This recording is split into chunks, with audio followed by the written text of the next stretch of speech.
ॐ विश्वं दर्पणदृश्यमाननगरी तुल्यन्निजान्तर्गतं पश्यन्नात्मनि मायया बहिर्वोद्भूतं यथा निद्रया यः साक्षात् कुरुते प्रबोधसमये स्वात्मानमेवाद्वयं तस्मै श्रीगुरुमूर्तये नमः इदं श्रीदक्षिणामूर्तये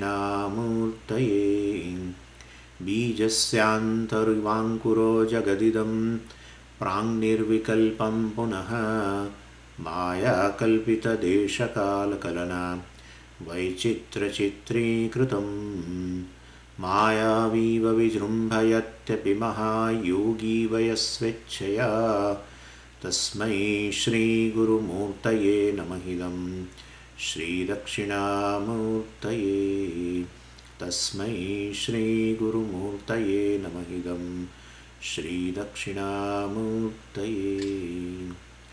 ॐ सहना भवतु सहनौ भुनक्तु सह वीर्यं करवावहै तेजस्विनावधीतमस्तु मा विद्विषावहै ॐ शान्तिः शान्तिः शान्तिः सदाशिवसमारम्भां शङ्कराचार्यमध्यमाम् अस्मदाचार्यपर्यन्तां वन्दे गुरुपरम्पराम्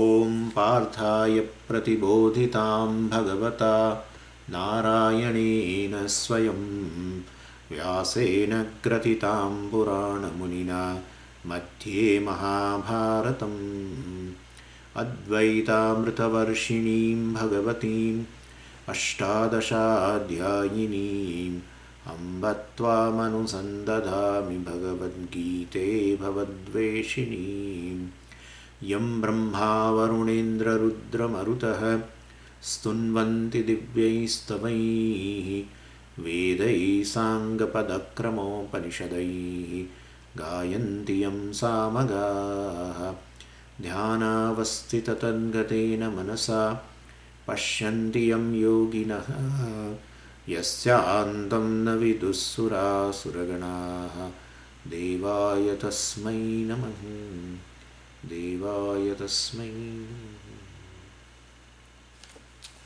सुद्वर्ष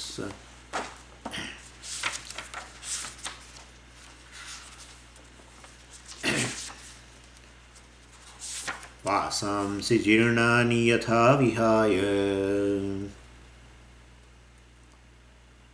नवानि गृह्णाति नरोपराणि तथा शरीराणि विहाय जीर्णानि अन्यानि संयाति नवानि देहि.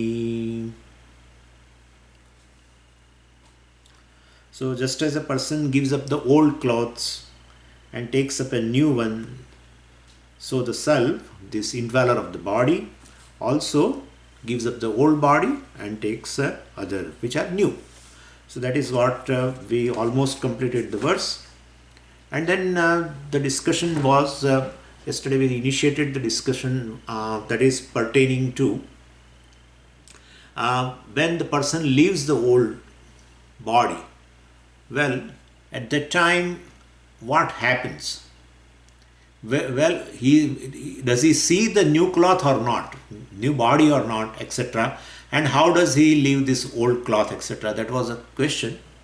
And for that I have few things to share with you. In Chandogya Upanishad, it is beautifully said in 686, I mean 6th chapter, 8th section and 6th mantra. Asya somya purushasya prayatah vang manasi sampadyate manah prane pranah tejasi tejah parasyam devatayam. This is a very big mantra. I am taking the last portion of the mantra. Well, here it says Asya Somya, Hey Somya, because this is a dialogue going on between Shvetaketu and Uddalaka, and therefore Uddalaka is telling to his son Shvetaketu, Hey Somya. He addresses as a Somya, oh good looking one, Asya purushasya prayatah. Prayatah means one who is departing this body, one who is giving up right now this old cloth. Well, old body he is giving up.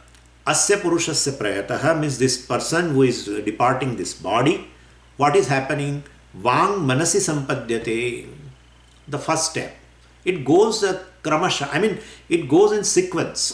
He is departing the body step by step. And the first thing is this organ of speech. I mean, Vang means organ of speech. Well, it resolves into mind. Now, this is very typical thing, because organ of speech is a sense organ. I mean, it's a organ of action, and mind also is also a subtle body. This also is a subtle body.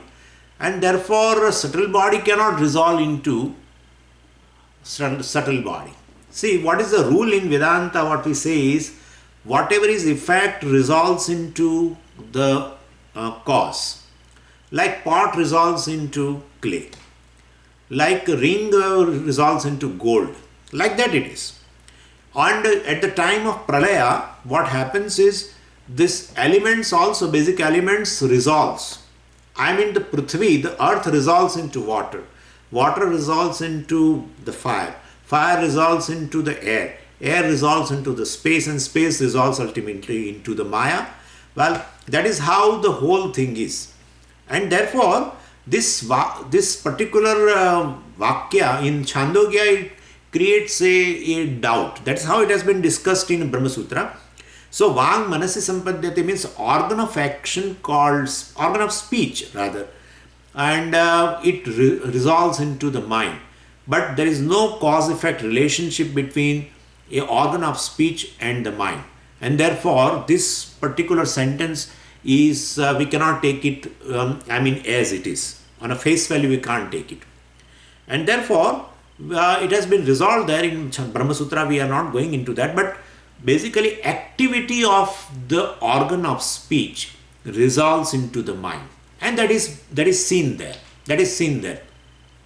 In fact, in the morning class itself, I told you that the very first thing is organ of action resolves. Even during our waking state also, we see that between organ of actions and the sense organs, well, you find the organ of action generally resolves. I mean, when you are sitting, well, and then but your eyes are open, your ears are open, they are functioning. But organ of actions basically can be, just a minute. So organ of actions first resolves, and same way at the time of death, the first speech goes away. The person cannot stand, person cannot lift. All his organ of action basically are now departing. What happens is their activity of organ of actions resolves into the mind. Activity, not the organ as such resolve. That's the first step of a departing person. Then second thing is, then somebody asked, of course, the question, well, Swamiji, what we are saying is not correct in as much as fire resolves into water. You are saying water resolves into fire because that is how the basic elements resolve. So, it's very interesting. Somebody goes and comes back. Anyway, so water resolves into fire. What we see is fire resolves into water. Like when fire is there, you put water, it immediately extinguishes. And therefore, how do you say so? So we say activity of fire resolves into water. Activity of fire resolves into water. Why? Because when you add water, that water becomes warm. So fire has not gone, but activity of fire called heating, etc. has gone. Same way, this the organ of action of, that is particularly speech here, resolves, the activity of the organ of speech resolves into the mind. We have to understand that way, and that is a indicator. This particular Vang is a indicator. We have to take other organs of action also. all resolve at the time of death. All activity of all the organs of action resolve into the mind. That's the first step of a departing person. Then the second step is manah prani. In the mantra it is said manah prani. That activity of mind resolves into this fivefold pranas that we know very well. What are the fivefold pranas we are seeing in the morning? And those are the things called prana, apana, vyana, udana and samana, etc.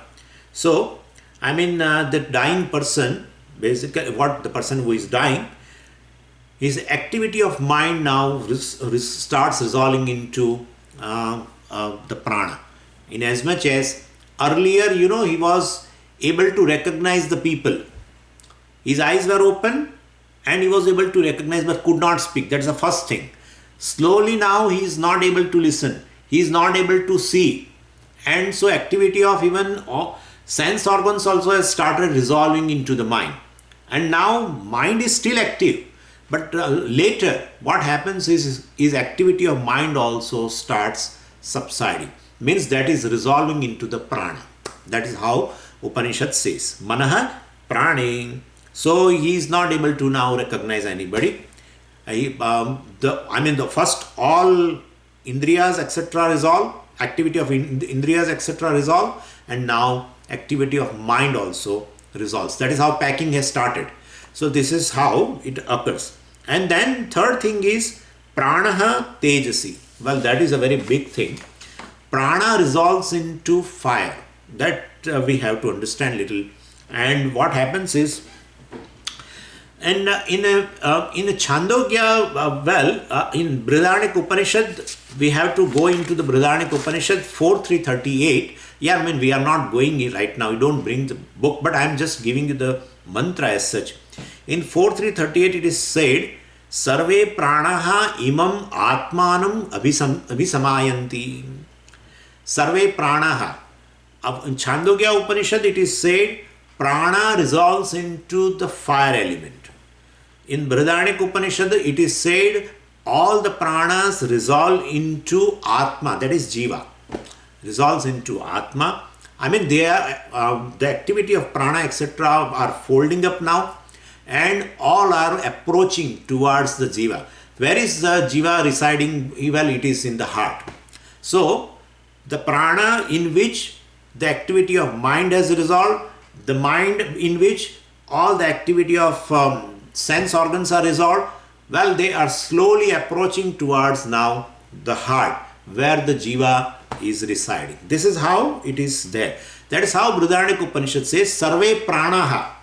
Which are the pranas in which if the mind and the sense organs activity have resolved, such pranas now approaching the Jivatma. Atmanam abhisamayanti means merges. Well, this prana goes towards that. And Chandogya Upanishad says, well, it merges Sarve pranaha tejasi, into fire element. Well, then how to understand this thing? So then, this the first thing is this that they resolve into Jivatma, and the second thing is prana. Approaches towards Jivatma, prana going towards Jivatma, prana accompanying Jivatma, and then third thing is tam utkramantam pranaham utkramanti. Tam, when Jiva leaves this body, the pranas also go along with that, and therefore which prana? In which the activity of mind, activity of sense organs, everything resolved, well, they also go along with this Jiva. This is how it has been told. But in 4.4.2 in Brihadaranyaka Upanishad, it has been told, such a Jiva, before he leaves, something happens. What happens? Savijnano bhavati, savijnanam eva anvakramati. This Jiva is aware of its future body. Jiva is aware of his future body at the time of death, and along with, with this knowledge, it lives. So when the present body, its prarabdha is over, well, and then the next body is ready for it, and then only it lives from this body. So they always say, coming events cast their shadow, if that is what is happening, Jivatma can sense the next birth. It next sense the next birth means the environment and the type of body, he gets a glimpse of that. And that is called Pradyotanam. That also has been very beautifully told in the same mantra in that Brihadaranyaka Upanishad 4.4.2 itself. It has been told, Tasyaha etasya hridayasya agram pradyotate tena pradyotena esha atma nishkramati. Tasyaha etasya hridayasya agram. You know, when living from this heart, that is his abode, Jiva's abode, where all these have come, prana, mind and all the sense organs have come here, and now Jiva goes along with that from the heart. At that time, he gets a glimpse of, that's called Pradyotanam. It gets, it's a flash of light, like a kind of a thing. But that is a Jnana Prakasha, but he gets a glimpse of the future body, the environment and the type of body he comes to know. That is how it has been told. And Chandogya says this prana resolves into Teja Tattva.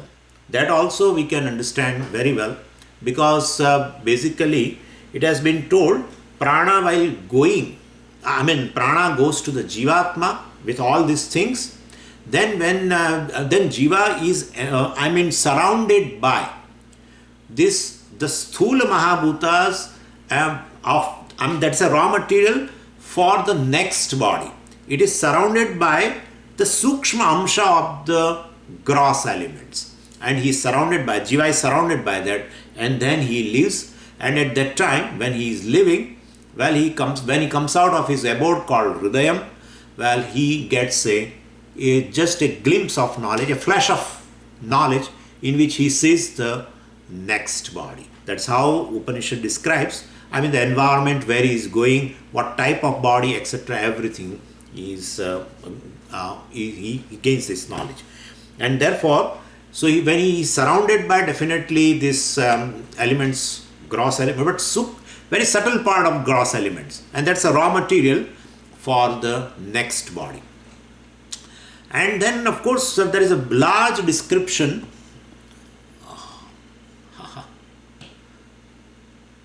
So there is a large description in Brihadaranyaka Upanishad and Chandogya Upanishad about this Panchagni Vidya, how this person, along with this subtle part of the gross elements and all other things, of course when he is living, he goes first to the heaven, and then from heaven he goes to the clouds, and from clouds he goes to the earth, and from earth here definitely in form of Annam he goes through the male body, and from male body enters into the female body.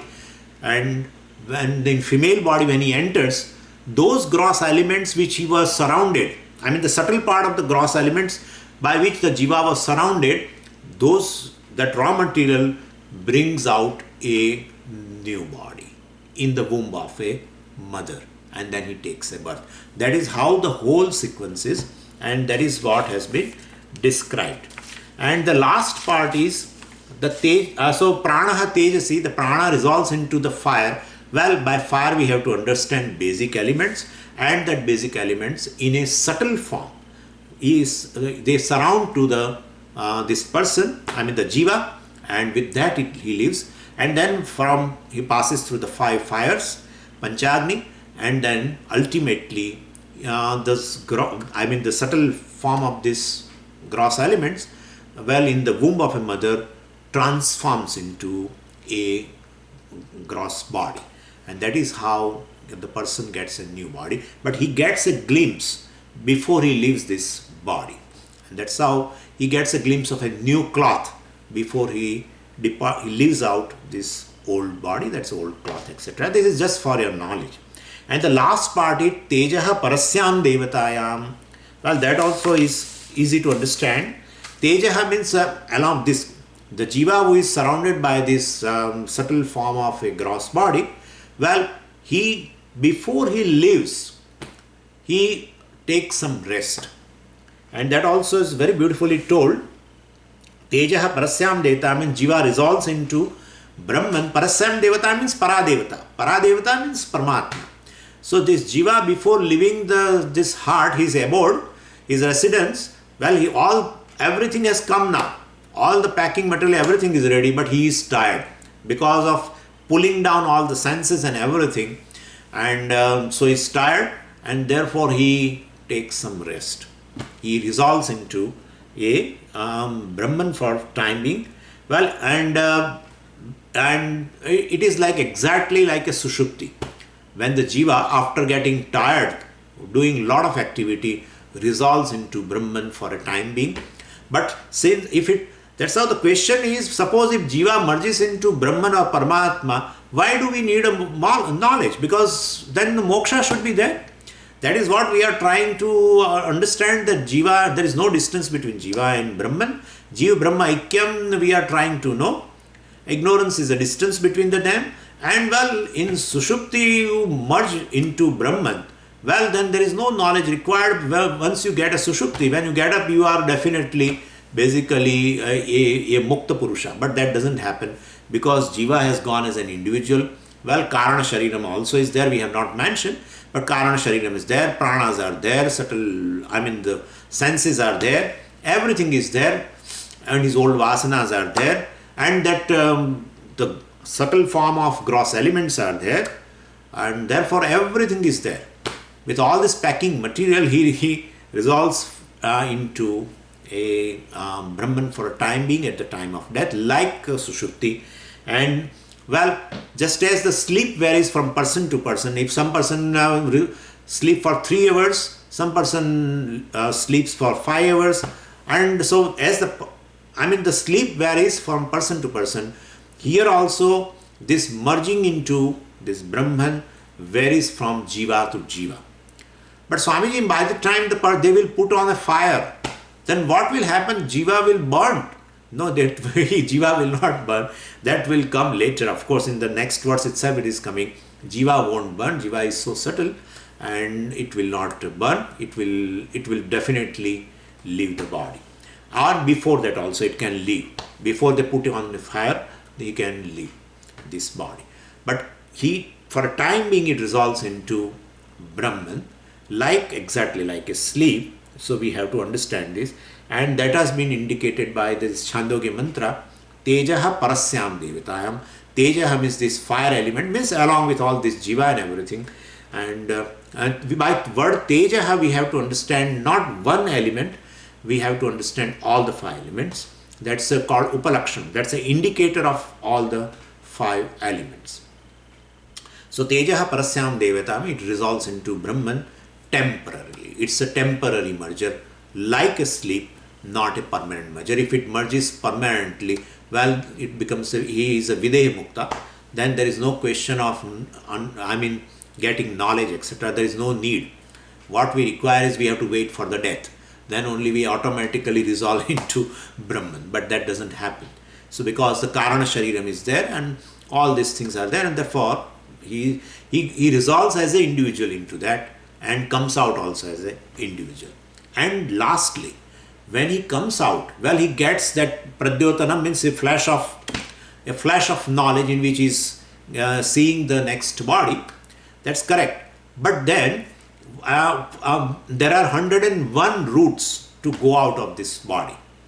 101 roads are there. Suppose this Ajnani, the ignorant person who is living this body, in order to get a new body, if he goes straight, that's called Sushumna Nadi. And that route is being given only that, the gates of that Nadi is open only for one person, and that is Upasaka. One who is done lifelong meditation, etc. on Ishvara, he goes through the Sushumna Nadi, breaks open this Murdha and goes to Brahmaloka, etc. There has been described. And then other 100 routes are there, 101 nadis total. Nadi means what, Swamiji? Nadi means nadi. I can't translate it because they are not like blood vessels or something. They are not visible also, and otherwise our doctors would have definitely known it. But these nadis are very, very invisible things through which the jiva goes. And then the question was, how can Jiva go, Swamiji? Suppose all the other doors and windows are closed. How can Jiva leave this physical body? Because Jiva is very, very subtle and it is indestructible, and it can live even and the nadis are all in the periphery of the body. It can live from any place, even from the skin. Swamiji, how can it live? This is a very solid thing. How can it live? It's very subtle. Just as the sunlight can enter through the glass, the same way, sunlight, how does sunlight can enter if the glass is there? We have to open the glass, but we need not open the glass. Still sunlight can enter it, with sunlight being very, very subtle. And therefore, same way, let the gross body be there, it can live from any part of the body. It can definitely live. And nadis are spread all over the body. There are 101 nadis which has been described in the Kathopanishad. You may want, you can go through in the Kathopanishad, you will find that mantra also is there. Shatam Chaika, Hridayasya Nadya, etc. etc. That's a mantra which starts with Shatam. And of course, the one particular nadi is only open for Upasaka. Other rest of the nadis are meant for other people. Depending upon the karma, he goes through a particular road, particular nadi. And so, well, the person who has done a lot of bad actions, they will go through different kind of nadis only, but they for them there is a special, specific nadis are there. And suppose someone has done a good actions, well, definitely he has also a specific road to leave the body. That is how the whole scheme of thing is for a dying person. This is just for your reference. This, more than that, we need not go into the detail. That's all in Brahma Sutra. So this is regarding a dying person, how he leaves the body. Now let's go to the next verse. Nainam chindanti shastrani Nainam dahati pavakah Na chainam kledayantyapah Na shoshayati marutah. So weapons do not slay. Nainam chindanti shastrani. Shastrani means weapons. We'll see the meaning. Enam chindanti shastrani. Enam means atmanam. Wherever the pronoun comes, you have to replace the pronoun with a proper noun. That's how we should do.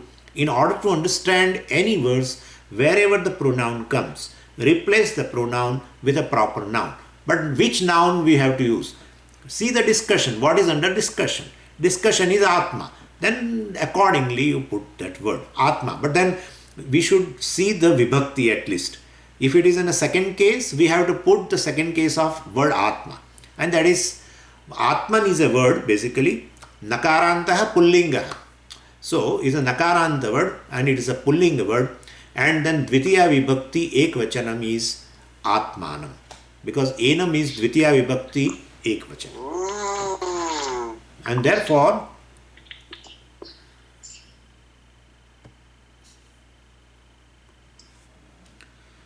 so, na enam chindanti shastrani. Weapons do not, enam means this, weapons do not kill, do not slay this Atma. Then na enam dahati pavakaha. Pavakaha enam na dahati. This is how we have to rearrange. I have told you it is called syntax. Pavakaha means fire. Fire, enam, this Atma, enam Atmanam, na dahati. Fire does not burn. And then says, nacha enam kledayanti apaha. Apaha enam atmanam na kledayanti. Waters do not wet this Atma, do not drown, but before that it should wet, then only question of drowning. Anyway, so because just wetting means, Swamiji, how then Atma will die just by wetting? No, but ultimately Bhagavan wants to say that this waters do not wet or drown the Atma. And Marutaha na shoshayati. Cha means and. Marutaha means the wind, especially the hot wind is called Marutaha. this hot wind, na shoshayati, does not dry this Atma. So this is how has been Bhagavan is telling, right, that Bhagavan wants to say his Atma is indestructible. So I will try to remind you what Bhagavan has told about the Atma, and then only we will be able to understand that Atma is not available for destruction. No one can destroy Atma. So what Bhagavan has said in previous verses, let's just look into that. In verse 16, if you see, you will find that Bhagavan has said, Nasato vidyate bhavaha, na bhavo vidyate satah, satah abhavaha na vidyate. Satah is used for this Atma only. So Bhagavan said this Atma which is Sat, real, there is no absence, abhavaha na vidyate. There is no absence of this Atma which is real or Sat. Then it is not subject to negation. And in verse 20 also, Nayam bhutva bhavita na vana bhuyah, there also Bhagavan says, well, while getting the birth, it has come into existence, that is not. So Atma was existent all the time, or Atma is existent all the time, because existence is its nature. So it is not subject to negation in any of the three periods of time. Bhutva, bhavita, bhuyah. Na. Bhutva means past. Having come into the existence called birth, etc. Well, then Atma exists, you cannot say, because Atma has no birth, etc. Ajo nitya shashvatoyam purana, Bhagavan said. Ajaha means Atma has no birth, and therefore existence of Atma has not to dependent upon the birth of Atma. Definitely. And I have explained you at that time also, how can the Atma will not have any birth. Okay, so that is the thing, Bhutva. Then Bhuyaha means in present, and Bhavita means in future. So na Bhavita means iti na. Well, it will not be in the future, that is not. So that kind of a thing is not possible. And it was not in past, well, that is also not. And therefore, and of course in present also you cannot negate, etc. And therefore, Atma is something which is not available for negation in past, present and future. And therefore, we can say Atma is not available for negation. Abaditam. Atma is not available for negation. And what is Abaditam is Satyam. That is how it has been described as a Sat. And this particular statement we will not be able to shake in as much as which is not subject to negation cannot be negated. And well, who is that which is not subject to negation? That is me. How can you say so? Because I am able to negate everything. If I negate everything, anything in the world becomes an object of negation for me. In different states, it can, everything in the creation, including starting from my ignorance, to the memory, my knowledge, my senses, power of the senses, body, prana, everything. We are able to negate, and we negate also. But one who negates can never be negated. You can think of, like you negate everything. Now you are left. Now you negate yourself. If you can negate, it is not available for negation.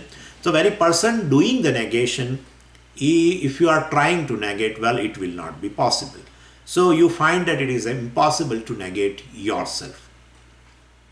And anything that is negative, anything that is negatable is not Satyam. Anything that cannot be negated is Satyam. Anything that is negatable is not Satyam. So one who goes on negating is Satyam. The only one who cannot be negated is myself. If I negate everything, I remain. Samaji, how do you negate your body? Please show me. Our state of experience is such in which the body is negated, leaving me as independent. Leaving me aside. Body is negated, and then mind is negated, senses are negated, knowledge is negated, memory is negated, everything is negated. But Swamiji, how do we negate the ignorance? Well, ignorance also is negative, because ignorance also is object of knowledge. And therefore, you definitely, when you gather the knowledge, you negate the ignorance so far pertaining to that object. And whatever it is, even though ignorance is present even in a deep sleep state, but you are not aware of ignorance during the sleep. Well, and therefore, you are able to negate everything, leaving aside you. And therefore, what is not subject to negation is only the Atma. And therefore, if it is not subject to negation, then there is no abhava also of Atma. That is how we have to understand. How can abhava of Atma, absence of Atma absence of Atma will not be there? Because it is never available for negation. If it is never available for negation, then it is all the time there, and therefore its absence can never be proved. That is how Bhagavan said in verse 16, Sataha abhavaha na vidyate. Sataha abhavaha, this Atma which is real, which is not negatable, its abhava, its absence cannot be proved. And it has some connection here in this verse, so that's how we are discussing. And only that which is subject to time, now we'll go further. Because we have to ultimately see Atma is indestructible, and destruction etc. has a relation with the time, and so we have to take that part also. Only that which which is subject to time can be asat, can be negative. So which is not subject to time is sat, which is subject to time is asat. And sat cannot be dismissed, because dismissal implies a prior non-existence. Dismissal implies a posterior non-existence. And therefore, any dismissal means what? Earlier it was, dismissal means prior existence. That's better. Dismissal means prior existence was there, and now the existence is not there. Well, that's how we should put. And therefore, prior existence and posterior non-existence. So both of which, are in terms of time only. Prior existence of anything also in time. Posterior non-existence also in time. And therefore, it's whatever you are able to negate, or whatever is an object of dismissal, definitely will exist in time. That is, in past, present or future, it will be there. And therefore, which is not subject to time, and for which the time itself is dismissible object, is called Satyam. Now this I have to explain you. I have told you, other than myself, everything becomes an object of dismissal, object of negation. And therefore, whatever is object of dismissal, definitely, suppose if I say that this is not there, suppose this is not there, like I say a pot is not there right now, means what? The prior existence of the pot was there, and posterior non-existence is also there. Earlier it was, that's better, earlier it was, and now it is not. That's all. So we say it is negatable, it is dismissible. So that's how all objects in the creation are coming into this category. Prior it was there, and now it is not there, means what? In past it was there, now in this present it is not there, in future it is not there, etc. So they are all subject to time. Anything which is available for which is dismissible object is always within the time, and the time itself is dismissible by Atma. And I have explained you this before while we were talking about Sachidananda. We have discussed this thing very well, that in our three states of experiences, the waker and the dreamer, you definitely find that it is subject to time. The waker is subject to time. The dreamer is subject to time. You feel like that, definitely. But then, in deep sleep, you dismiss the time. In fact, the waking time itself gets dismissed in dream. The reality is like that. Waking time itself gets dismissed when you go to dream. You have a time in dream, but that is a dream time, and therefore that's an entirely different time. When you dream, it is in the waking world it is night 3 o'clock, but in whatever you are dreaming, the dream time may be day 12 o'clock also, and therefore basically the time which is there in the waking state is only available in the waking state. It is not available there. It's automatically negated in another state of experience, and we are talking about right now a dream. So in dream, when you go to the dream, definitely the waking time is already dismissed. Same way in the dream also, well, the dream time is there, well, that also gets resolved, and in sleep the time itself is dismissed, and therefore the time itself is dismissed. Well, then time itself is negated, and therefore the self who negates the time is not subject to time. What is not subject to time can never be negated, and that is how I am Satyam, and other than me, whatever is there, time, space and all the objects are subject to negation. They are called Asat. I am Sat and they are Asat. Now let's go ahead. In the last verse, in the verse 22, we have seen that just as one gives up the old clothes and takes a new one, so the indweller of the body, the indweller also, we have to understand this word indweller, or one who dwells the body. One who dwells the body, Swamiji, Atma dwells the body as what? Atma dwells the body as Ahankara, definitely. Atma dwells the body as a Ahankara. Because we are talking about an ignorant person, well, then we talk about like this: the Atma dwells in the body as Ahankara. Everywhere Aham is available. In the gross body, in the subtle body, everywhere this is available. But Swamiji, you were saying in the morning that from subtle body standpoint, Atma is called Ahankara or a Jiva, etc. And now you are saying even the gross body are including. Yeah, gross body is included. Because once the Ahankara pervades the subtle body, definitely subtle body pervades the gross body, so Ahankara also pervades the gross body. And therefore from gross body standpoint also, we can say the same all-pervading Brahman or Atma from the gross body standpoint also is called Jiva or Ahankara, etc. Or individual, suppose. If you don't like the word ego, etc., you can definitely say individual.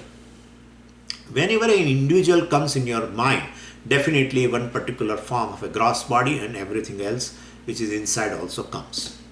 So just as one gives up the old clothes and takes up a new one, the one who dwells in this body called Dehi, we have seen that, gives up the old body and assumes another body. We have seen that. So it seems the Jiva survives the death of the body. It's very clear now. So neither the Jiva nor the Atma is subject to negation. The body is negated. Body is within the time. Body is subject to time. But the indweller of the body, or one who dwells in the body, even though we call Jiva, let us say, even that also survives the death of the body. Means it seems this Ahankara or a Jiva or an individual also is not subject to negation, is not subject to time. So neither the Jiva nor the Atma is subject to negation. Well, but still, Swamiji, are there two or not? You tell us once again. Well, Jiva and Atma are no two different things. Well, as I told you, when the same all-pervading consciousness, along with that ignorance, identifies with the mind, etc., on the entire subtle body and then gross body, we call it as a Jiva. So actually, through ignorance, the same consciousness, the limitless consciousness, through ignorance is appearing as a Jiva, ultimately. That's a basic definition. And because of the ignorance, of course, it identifies with the subtle body and the gross body. So you can even say from the gross body standpoint or a subtle body standpoint, he is a Jiva. Well, when we talk about the two bodies, the third body, that is causal body, that is ignorance, is right there. And otherwise, Atma would not have to identify with this body, because this is Anatma. Anyway, so Jiva and Atma being one and the same, ultimately what can be negated is the notion. We have to negate the notion that I am a limited being. I am a Jiva. Jiva means a limited. Because any standpoint, subtle body standpoint or a gross body standpoint, definitely I am limited. So basically Jiva is, by essentially, is consciousness. And so Sarupa of a Jiva also is not available for negation. It cannot be dismissed. That is nothing but the consciousness. Only negatable or dismissed thing is I am Jiva. That notion only. Because Swamiji, Jiva is negated. No, Jiva is not negated. I am Jiva, that notion is negated, which has arisen out of the ignorance of my real nature, that is consciousness, limitless consciousness, which is self-existent. And from that standpoint, definitely Jiva also is just a notion. When you look into this view, that's a view of me. Then the view of mine is your Satchidananda. That is my nature, and that's a view. From that angle, not from that angle, looking into the view, definitely the Jiva, etc., is just a point of view. Either you call it Jiva, either you call it individual, or you call it Ahankara, or you call it ego. It's just a point of view. The view is I am limitless consciousness, self-existent, limitless consciousness. That is the view. And like a person, a particular person, he is looked upon from one angle as a manager, from other angle he is looked upon as a father, from third angle he is looked upon as a husband. These are just points of view. But basically he is a person, a male, and it's a human being, etc. is a view. Same way here, what is negatable is not Jiva. I am Jiva or I am an individual, etc. That notion is negated. Jiva is not negated because Jiva is basically, essentially, Atma alone. Please understand this very well, because Jiva is a conscious being and therefore you feel that it is negated. So consciousness is negated. Well, it is not available for negation. Basically, the notion I am a Jiva, etc. is negated, and well, then in the same place, now the person says I am limitless consciousness. Earlier he was saying I am Jiva. The same I now, he says I am a limitless consciousness, I am Brahman, etc. And therefore that Jivatvam notion has been negated. Like they used to give an example, they say this is snake. This is snake. They put a finger like this. And the same place now say after, they put a torch or somebody gives me knowledge, whatever. So say this is rope. The same place. So this is snake, then this is rope means what? The snakeness has gone. That's all. Because the same place they are putting now a finger and say this is rope. Therefore the snakeness, right, which is attached to that this, well, the snakeness has gone. The snakeness which was born of the ignorance of the rope has gone.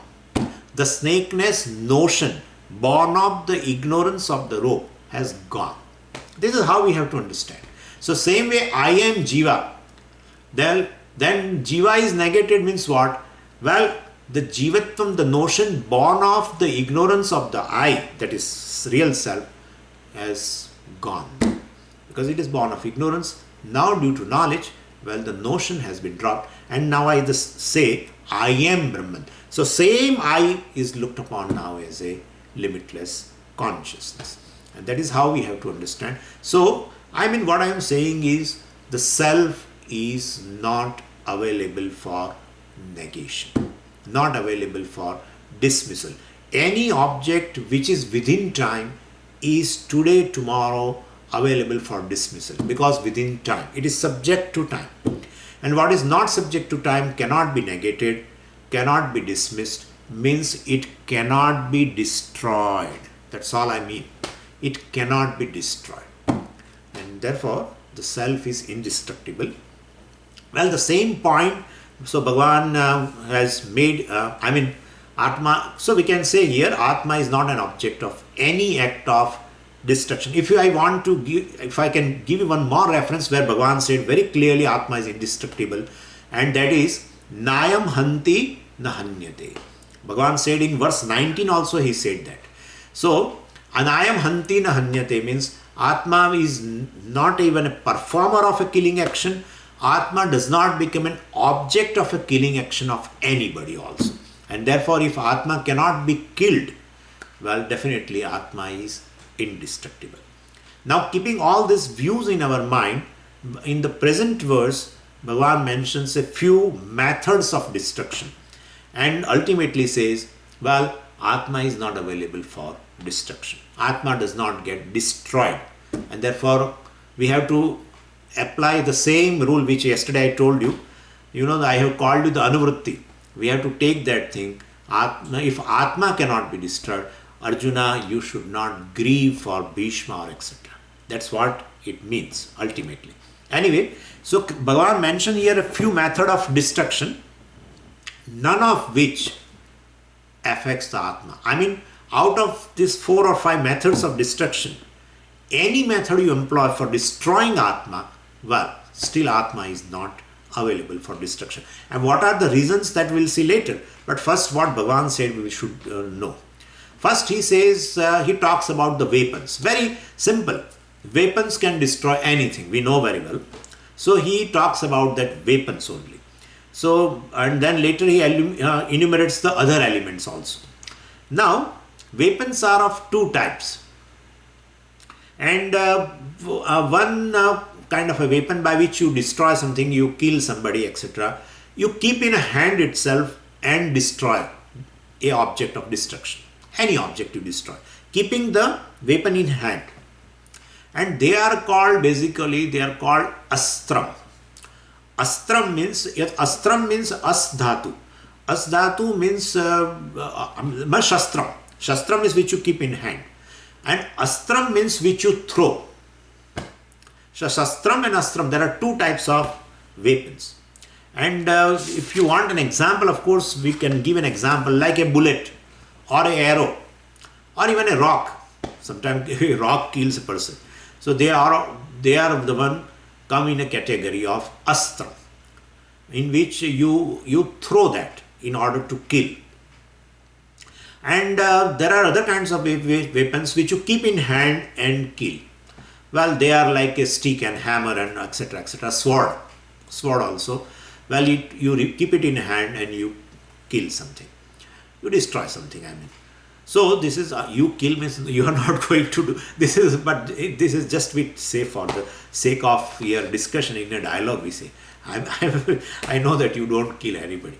Anyway, so astram word has come from as, root as. As means to throw. That's a 4th conjugation. And asyati, asyatah, asyanti, etc. There are the forms of that root. And the etymological meaning of astram is asyate iti astram, which is thrown, is called astram. And that's a karma vitpatti, or this etymology. Etymological means what? You derive the meaning of a word by breaking open the components of the word. Like I will tell you another word. Suppose kumbhakaraha is a word. Kumbhakaraha means what? A pot maker. Now, what is the meaning of kumbhakaraha? Just break the word into 2 portions. Which 2 portions? Kumbha and kara. So, kumbha means a pot. Karaha means which does. Which does pot. Which makes pot. Kumbham karoti iti kumbhakara. Which makes pot is who is pot maker. That is how this is called etymological meaning. In Sanskritam they call vyutpattihi. So you derive a meaning of a word by breaking the word itself into some parts. And so you will get the meaning. So same way here astram also means definitely a weapon for a destruction, but the astram is a specific kind of a weapon in which it is thrown and you kill something. And I have given you the example also, bullet and etc., or arrow etc. Well, it does that. And shastra means which you keep in hand, and stick, hammer etc. So Bhagavan says nainam chindanti shastrani enam atmanam. This atma is the shastrani. The weapons do not kill this atma. And here of course Bhagavan has used shastram means which you have to keep in hand and kill something. But we have to take also along with astrani also. We have to take in the meaning. That is how in Shastra, if they tell something one word, you have to consider the group. Recently we saw in Brahma Sutra, right now I just talked about this when I said pranaha tejasi. Prana resolves into the agni, the element fire. Now there we have taken all the basic elements. Mentioned was only one element, but the other members of the group you have to consider along with.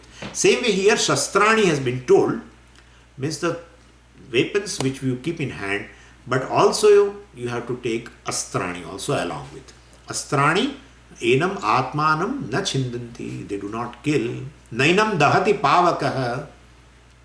This pavakaha also is made from the root itself. There is a root called pu, means to purify. That's a ninth conjugation. Pu means to purify. From there only various words are formed. Pavitram etc. also. Pavitram which is pure. All this has been from this. And pavaka also has been from this pu. And what is the vitpatti of this? Punati iti pavaka. Which purifies is called pavaka. Which purifies is called fire.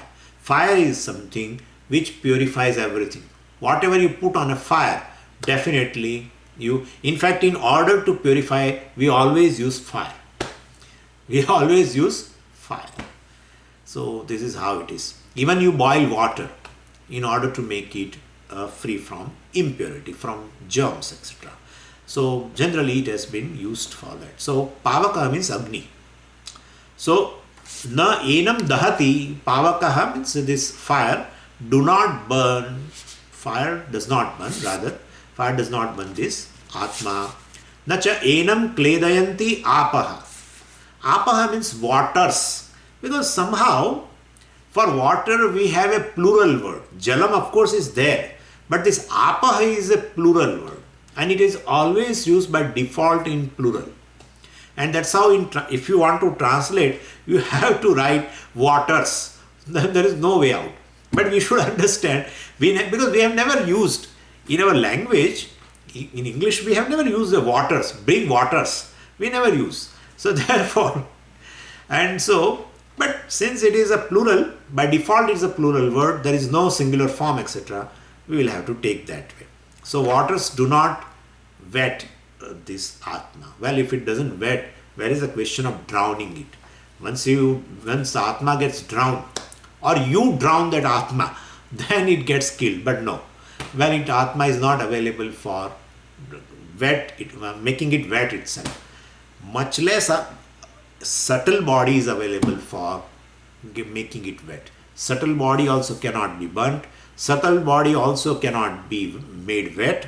Subtle body also cannot be killed with this shastram etc. And therefore being subtle. What is the reason, Swamiji? Being subtle. That's all.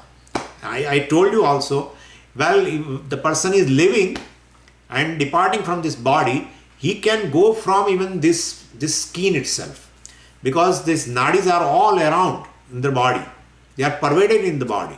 And so when it chooses from the heart, when it comes out with a particular nadi and comes to the surface, periphery of the body, and it can live from here also, being subtle. The way light can enter from the glass. Well, the same way the subtle, well, Swamiji, but subtle body you are talking. Yeah, but Jiva will be always there. Jiva, prana and his senses, mind, everything, right? and that subtle form of gross elements, everything, whole jiva goes along with the whole packing. When you leave when you vacate the residence, vacate a particular place, you take away your luggage, definitely. So that's way it goes, and everything is subtle, and it can leave from the periphery of body also. Anyway, this is by the way. So subtle body itself is not available for destruction, either by any element, either by water or fire or the earth, etc., or by the air, etc. And therefore we should, if subtle body itself is not available, then even the sakshi of a subtle body, even subtler than the subtle body, is this Atma. Well, how can it get destroyed? Well, we have to see some other aspects. We'll see tomorrow. Om Purnamadah Purnamidam Purnat Purnamudachyate Purnasya Purnamadaya Purnamevavashishyate. Om Shanti Shanti Shanti. Harihi Om Shri Gurubhyo Namaha. Harihi Om. Hari Om, Swami, I had a quick question. Yes.